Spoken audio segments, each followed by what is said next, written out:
సైకిల్కి ఒక పేరు పెడదాం అనుకుంటానా, మీరేమంటారు? బరాల వీధిలో సాంగు పాడేకి రాదు బ్రో,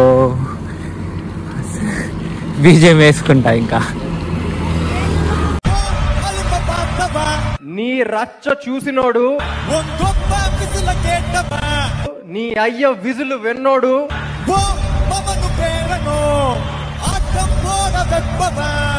రేపు నీ కొడుకు మనవడతో డాన్స్ చేపించేవాడు. ఏందిరో నా బాధ. పింపుల్ వచ్చింది అంటే ఎంత కలర్ఫుల్ గా ఉందండి ఏరియా, భలే ఉంది.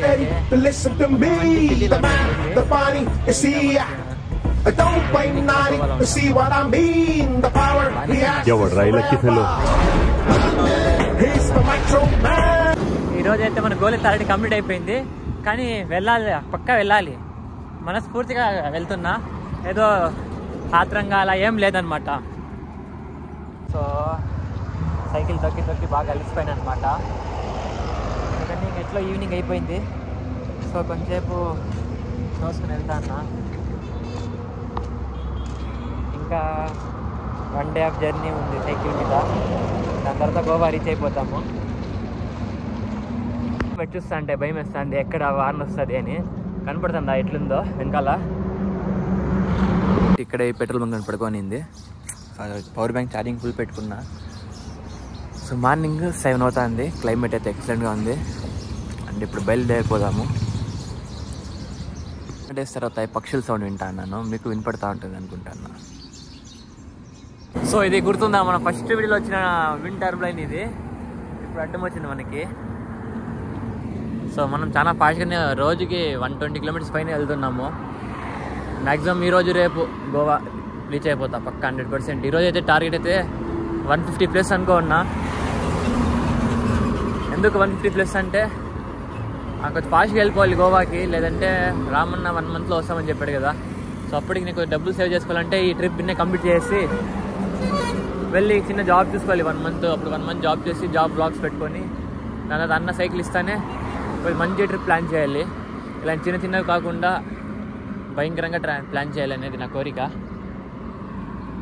సో ఈరోజు మెయిన్లీ 2 ఉన్నాయి. స్నానం చేసుకోవాలి, ఆల్రెడీ 2 రోజులు స్నానం చేసుకొని ఆ నెయిల్స్ కూడా కట్ చేసుకోవాలి, పొడుగైపోయినాయి అనమాట. అండ్ ప్రజెంట్ మనం చిత్రదుర్గం ఉన్నాము. ఈరోజు దావణగిరి దాటేస్తాము. అండ్ టుమారో ఈవినింగ్ కల్లా మనం దూద్సాగర్ అంటే గోవా ఎంటర్ అయిపోయింటాం. టుమారో ఈవినింగ్ కల్లా మళ్ళీ టుమారో దూద్సాగర్లో ఉంటాం. ఎల్లుండి గోవా మెయిన్ గోవాలో ఉంటాము. నార్త్ గోవా కానీ సౌత్ గోవా కానీ వెళ్ళిపోయి ఉంటాము.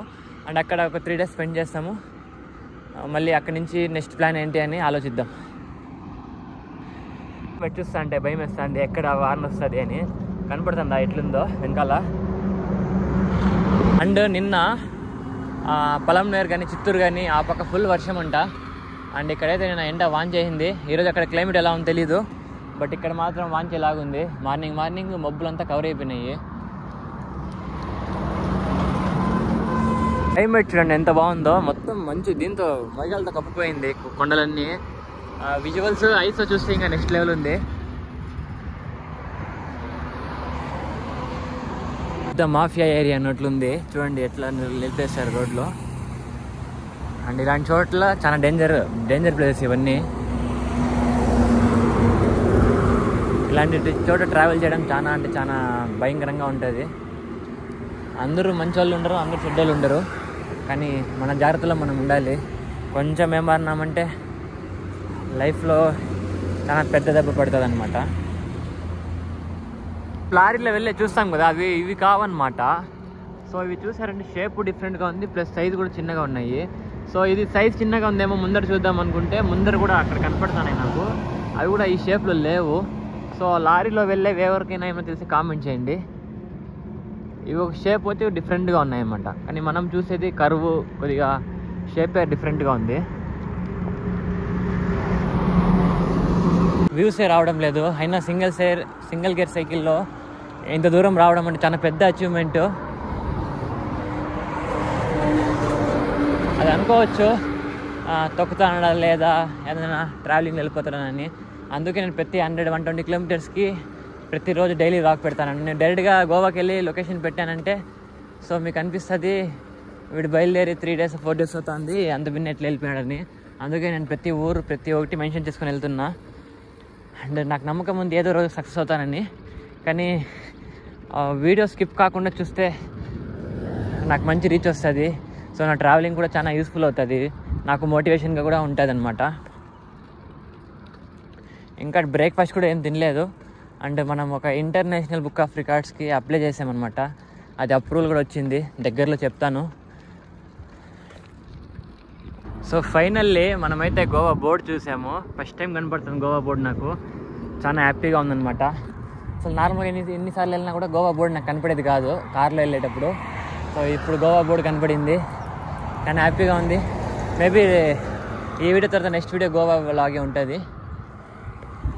మార్నింగ్ నుంచి రైడ్ చేస్తూనే ఉన్నా, ఎక్కడ బ్రేక్ఫాస్ట్ లేదు, అలాంటి లంచ్ కూడా లేదు. ఓన్లీ వాటర్ తాగేసి రైడ్ చేస్తున్నా. వాటర్ కూడా చాలా తక్కువ తాగుతున్నా అనమాట, ఎందుకంటే అది కూడా అయిపోయిందంటే చాలా కష్టము. ఇది మనం ఇంకా దూద్ సాగర్ దగ్గర వెళ్ళేంత వరకు ఇలాగే ఉంటుంది రోడ్డు, మొత్తం ఘాట్ రోడే. ఇప్పుడు ఫుడ్ లేకుండా ఎందుకు ట్రావెలింగ్ అని చాలా మందికి డౌట్ రావచ్చు, ఎందుకంటే మనం డెస్టినేషన్కి వెళ్ళాలి. ఈరోజు ఎంత కష్టపడతామో రేపు అంత సుఖంగా ఉంటామన్న ఫీలింగ్. అది రేపు సుఖం అంటే రేపే రాదు, కొన్ని డేస్ పడుతుంది, కొన్ని మంత్స్ పడుతుంది, కొంతమందికి ఇయర్స్ పడుతుంది. ఎన్ని కష్టాలు వచ్చినా ఈ రైడ్ మాత్రం కంపల్సరీ చేయాలని మనస్ఫూర్తిగా కోరుకుంటున్నాను. అండ్ వీడియో స్కిప్ కాకుండా చూడండి, చాలాసార్లు అడుగుతున్నా, ఎందుకంటే మీరు వీడియో చూసి నాకు కామెంట్ చేసి నాకు ఇంకా మోటివేషనల్గా ఉంటుంది. అండ్ అక్కడక్కడ ఇలాంటి పెట్రోల్ బంక్స్ పక్కలో హోటల్స్ ఉంటాయి కదా, అవి కూడా క్లోజ్ చేశారు. ఎందుకో తెలీదు, రోడ్ కూడా చాలా ఫ్రీగా ఉందన్నమాట. వెహికల్స్ మామూలుగా కంటిన్యూస్గా వెళ్తూ ఉంటాయి, ఇప్పుడు అవి కూడా లేవు. ఇంకా తోసుకొని వెళ్తా అన్న, ఫుడ్ లేదు, వాటర్ లేదు, షాప్స్ ఏం లేవన్నమాట ఈ రోడ్లో. ఇంకా చాలా దూరం వెళ్ళాలి. ఇంకా తొక్కానంటే సింగిల్ గేర్స్ వెహికల్లో మళ్ళీ ప్రాబ్లం అవుతుంది, ఎందుకంటే ఆల్రెడీ బాడీ మొత్తం వీక్ అయిపోయింది. సో కొంత దూరము తోసుకొని వెళ్ళి మళ్ళీ రెస్ట్ తీసుకొని, ఫుడ్ ఇంపార్టెంట్, వాటర్ కూడా లేదు మన దగ్గర, ఫుల్ ఎంటీ అయిపోయింది వాటర్. గోవా దగ్గరలో ఉన్నాం అనమాట. మ్యాక్సిమం రేపు ఈవినింగ్ కానీ ఎల్లుండి కానీ రీచ్ అయిపోతా. అలిసిపోయినాను ఈరోజు, ఎండ కూడా బాగా భయంకరంగా ఉంది. అంటే సన్లైట్ లేదు కానీ వేడి, విపరీతంగా వేడి. ప్రజెంట్ మార్నింగ్ బ్రేక్ఫాస్ట్ లేదు, మధ్యాహ్నం లంచ్ లేదు, టైం వచ్చి 3 అవుతుంది. లాస్ట్కి ఒక సిటీ వచ్చినట్లు అనిపిస్తుంది. ఎక్కడైనా ఫుడ్ తినేసి రెస్ట్ తీసుకోవాలి. అసలు వాటర్ లేకుండా, ఫుడ్ లేకుండా చాలా చెత్త రైడ్ ఈరోజు. కానీ చాలా నేర్చుకున్నా, అది ప్రతిరోజు నేర్చుకునేదే, కానీ అస్సలు కాలేదు. సో ఈ రోడ్లో ఏమన్నా వస్తే కొద్దిగా క్యారీ చేయండి ఫుడ్ ఐటమ్స్ ఏమన్నా. దాదాపుగా అంటే సైకిల్ కాబట్టి 70 కిలోమీటర్స్ ఫుడ్ లేకపోతే చాలా కష్టము. అదే బైక్, కార్ అయితే 1 అవర్లో వెళ్ళిపోతారు కాబట్టి మీకేం ఇబ్బంది ఏం రాదు. బయటకు కూర్చొనేస్తాను. అబ్బా ఎంత ఎండ అంటే అంత ఎండ. ఇంకా ఒక్కరోజు కష్టపడితే గోవా రీచ్ అయిపోతాను. చూడండి ఎట్లా అయిపోయినాయో. సో ఇప్పుడు స్నానం చేసుకున్నాము. అంటే మన లగేజ్ సైకిల్ కింద ఉంది. ఇది వచ్చి ఒక పెయింటర్ వాళ్ళది రూమ్ అనమాట. ఇది టెంపుల్లో పెయింట్ చేస్తున్నారు, వాళ్ళకి ఇచ్చారు రూము. సో ఇక్కడ స్పెషాలిటీ ఏమంటే ఇప్పుడు వెళ్ళి చూపిస్తాం మీకు. ఒకే చోట దాదాపుగా 5 టెంపుల్స్ ఉన్నాయి. సో 5 తిరిగేసి ఇంకా రేపైతే గోవాలో కలుద్దాం. కింద మనకి అయితే రూమ్ ఇచ్చింది. అండ్ ఇక్కడ ఉండే టెంపుల్స్ అయితే చూద్దాం ఏవేవి ఉన్నాయో.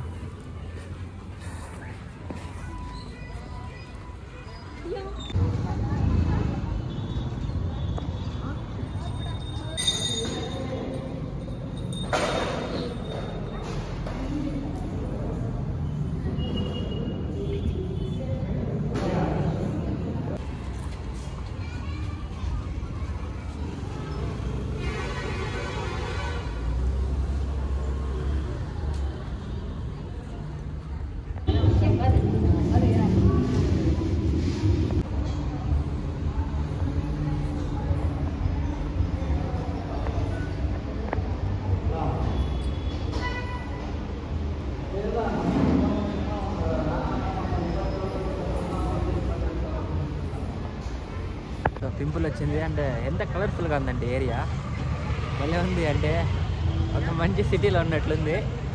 ఇంకా మనం రేపు ఈవినింగ్ కల్లా గోవాలో ఉంటాము. బాగా నచ్చింది నాకు ఈ ప్లేస్ అయితే. లైక్ మనకి ఏం షాపింగ్ కావాలన్నా, ఏం తినాలన్నా అంతా ఇక్కడే ఉందన్నమాట. ఈరోజు నైట్ మొత్తం రైడ్ చేద్దాం అనుకుంటున్నా, ఎందుకంటే రేపు మార్నింగ్ కంపల్సరీ గోవాలో రీచ్ అయిపోవాలి. ఎందుకంటే చాలా రీజన్స్ ఉన్నాయి, అక్కడికి వెళ్ళాక చెప్తాను. అందుకే ఇక్కడి నుంచి చాలా దగ్గర. నేను రేపు నైట్కి వెళ్దాం అనుకున్నా గోవాకి, బట్ ఈరోజు రేపు మార్నింగ్ అంతా వెళ్ళిపోవాలి. ఇక్కడ నుంచి ఎగ్జాక్ట్గా 180 కిలోమీటర్స్ ఉంది గోవా. ఇప్పుడే నేను గంటకి 20 కిలోమీటర్స్ వెళ్తాను.